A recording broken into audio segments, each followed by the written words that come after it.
Hello दोस्तों, आप सभी का स्वागत है आपके अपने YouTube चैनल भक्ति पूजा में। तो दोस्तों, आज हम बात करने वाले हैं एकादशी व्रत करने से क्या फल मिलता है। तो चलिए वीडियो को शुरू करते हैं। जय श्री कृष्णा। आज इस कथा में हम जानेंगे एकादशी माता कौन है और उनका जन्म कैसे हुआ। हर महीने में 2 एकादशी पड़ती है और हर एकादशी का अपना अलग ही महत्व है।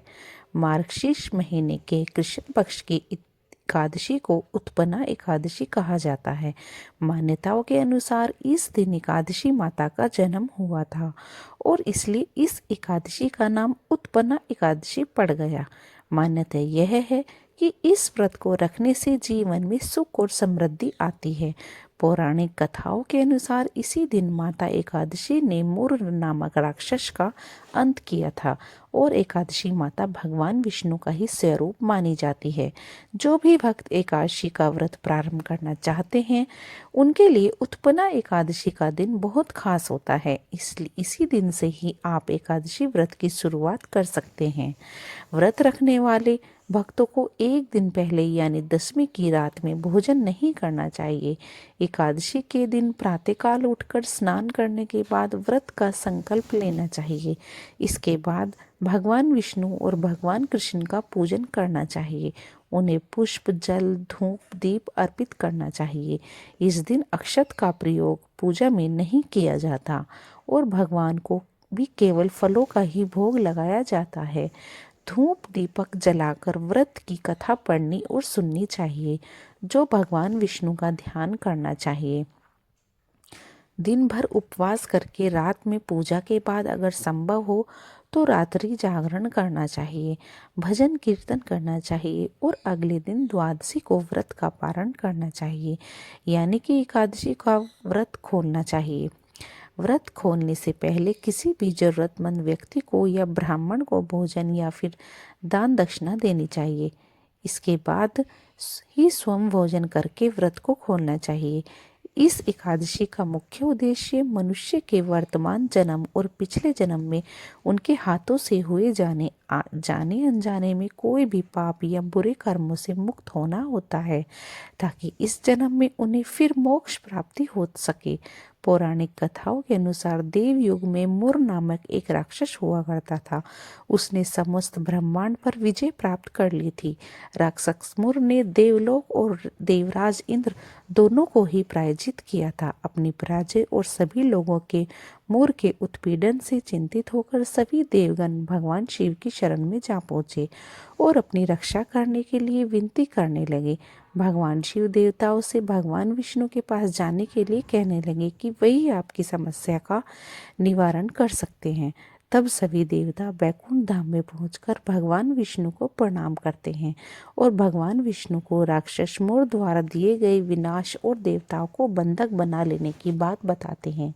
देवराज इंद्र की दैनिक प्रार्थना से भगवान विष्णु ने राक्षस मोर का वध करने का निश्चय किया।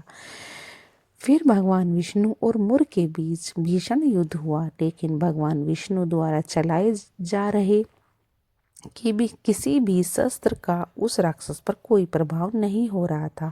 इस बात को ध्यान में रखकर भगवान शिव विष्णु ने मुर को मल्लयुद्ध करने के लिए आमंत्रित किया। दोनों के बीच युद्ध भी लगभग हर 1000 वर्षों तक चलता रहा, पर भगवान विष्णु भी अब मुक्त की शक्ति के आगे थकने लगे थे। तब भगवान विष्णु ने अपनी ऊर्जा पुनः एकत्रित करने के लिए युद्ध भूमि में से एक गुफा में जाकर विश्राम करने का सोचा। गुफा में विश्राम करते करते जब भगवान विष्णु सोने लगे, तभी राक्षस मुर भी उनका पीछा करते करते इस गुफा में आ गया। भगवान विष्णु को सोता हुआ देख वह उन्हें मारने ही वाला था। तभी भगवान विष्णु के शरीर से एक दिव्य तेज प्रकट हुआ और वह एक स्त्री के रूप में परिवर्तित हो गई। तब उस दिव्य तेज ने ही राक्षस मोर को युद्ध के लिए ललकारा। राक्षस मोर ने उस स्त्री की चुनौती स्वीकार कर ली। फिर दोनों में भीषण युद्ध आरंभ हो गया। वह दिव्य में अपनी पूरी शक्ति से युद्ध कर रही थी। जब मोर थकने लगा तब इस बात का फायदा उठाकर उस स्त्री ने देखते ही राक्षस मोर का वध कर दिया। युद्ध के कुछ समय बाद जब भगवान विष्णु की निद्रा टूटी तब उन्होंने उस दिव्य स्त्री से पूछा कि वह कौन है और किसने इस राक्षस का वध किया।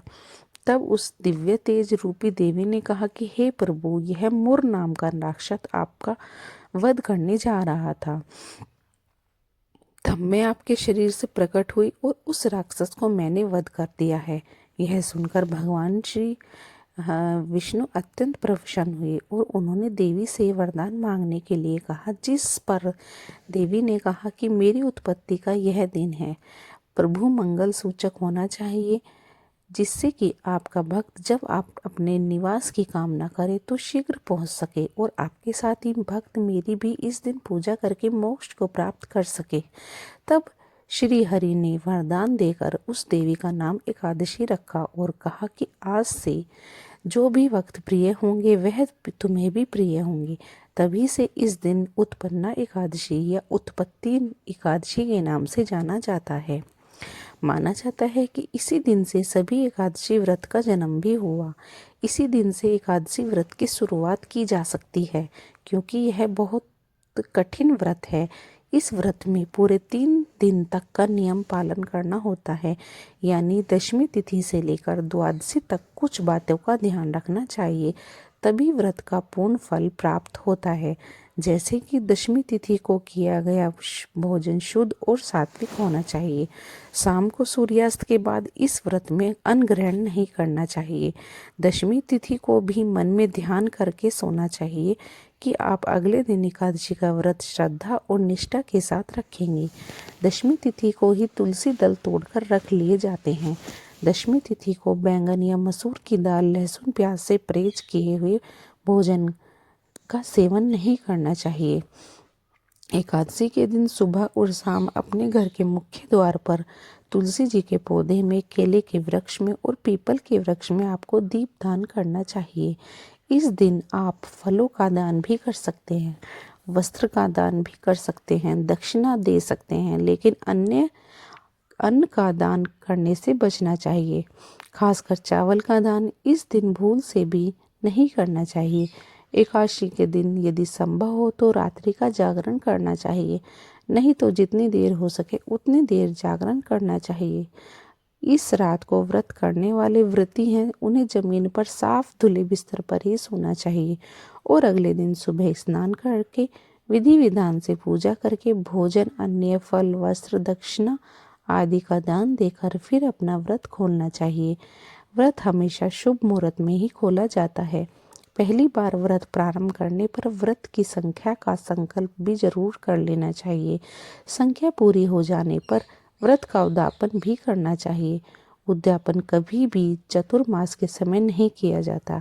मार्गशीर्ष का महीना किसी भी एकादशी व्रत को प्रारंभ करने या फिर उद्यापन करने के लिए उत्तम माना जाता है। पीरियड्स हो जाने की अवस्था में जो महिलाएं या कन्याएं हैं, उन्हें एकादशी व्रत बीच में नहीं छोड़ना चाहिए। आपको नियम पूर्वक व्रत रखना चाहिए, उन सभी नियमों का पालन करना चाहिए, बस खुद से पूजा नहीं करनी चाहिए। ऐसे समय पे भी आप भगवान विष्णु की पूजा मानसिक रूप से कर सकते हैं। मन ही मन भगवान के मंत्रों का जाप, विष्णु चालीसा का पाठ या व्रत की कथा भी बढ़िया सुन सकते हैं। अशुद्ध अवस्था में भी कोई पुराण की कथा आप सुन सकते हैं। ऐसा करने से कोई दोष नहीं लगता। शाम के समय भी आप खुद भोग न लगाकर अपने ही किसी परिवार के सदस्य द्वारा भोग लगाकर अगले दिन जो भी दान दक्षिणा आती है उसकी सामग्री का दान किसी और से भी करवाकर खुद व्रत खोल सकते हैं। अब एकादशी के दिन क्योंकि तुलसी में जल अर्पित नहीं किया जाता, तो एक दिन पहले आप तुलसी जी शाम को सूर्यास्त से पहले जल जरूर अर्पित कर लें। एकादशी का जो व्रत होता है वह हमेशा द्वादशी तिथि को शुभ मुहूर्त में ही खोला जाता है। व्रत हमेशा शुद्ध सात्विक भोजन से या फलों से ही खोला जाता है। भगवान को तुलसी जल का मौसमी फलों का भोग लगाकर फिर अपना उपवास आप खोल सकते हैं। तो आइए जानते हैं एकादशी व्रत से जुड़े हुए कुछ नियमों के बारे में। एकादशी व्रत धार्मिक मान्यता के मुताबिक जब एकादशी तिथि 2 दिन उदया तिथि में होती है तो हरिवासर योग बनता है। हरिवासर में पारण नहीं करना चाहिए, क्योंकि इससे पूर्ण फल नहीं मिलता है। पारण के लिए मध्याह्न का समय अच्छा माना जाता है। एकादशी व्रत की शुरुआत दशमी रात्रि में होती है और पारण द्वादशी का होता है। व्रत का पारण हमेशा अगले दिन सूर्योदय के बाद करना चाहिए। पारण द्वादशी तिथि खत्म होने से पहले करना होता है। अगर द्वादशी तिथि सूर्योदय से पहले ही खत्म हो जाए तो पारण सूर्योदय के बाद किया जाता है। सूर्योदय के समय स्नान करके भगवान सूर्य को अर्घ देना चाहिए। दशमी के साथ मिली हुई एकादशी व्रत मानी जाती है। वैष्णवों को योग्य द्वादशी मिली हुई एकादशी का व्रत करना चाहिए। त्रयोदशी आने से पहले व्रत का पारण करना चाहिए। जय श्री कृष्णा। दोस्तों, अगर आपको यह जानकारी और कथा पसंद आई हो तो एक बार कमेंट करके ज़रूर बताइए। वीडियो पसंद आया हो तो लाइक करें, शेयर करें और कमेंट करें, और ऐसी ही बहुत सारी कहानियों को सुनने के लिए चैनल को सब्सक्राइब करें। तो मिलते हैं ऐसे ही नेक्स्ट वीडियो में। तो कमेंट में जय श्री कृष्णा लिखना ना भूलें।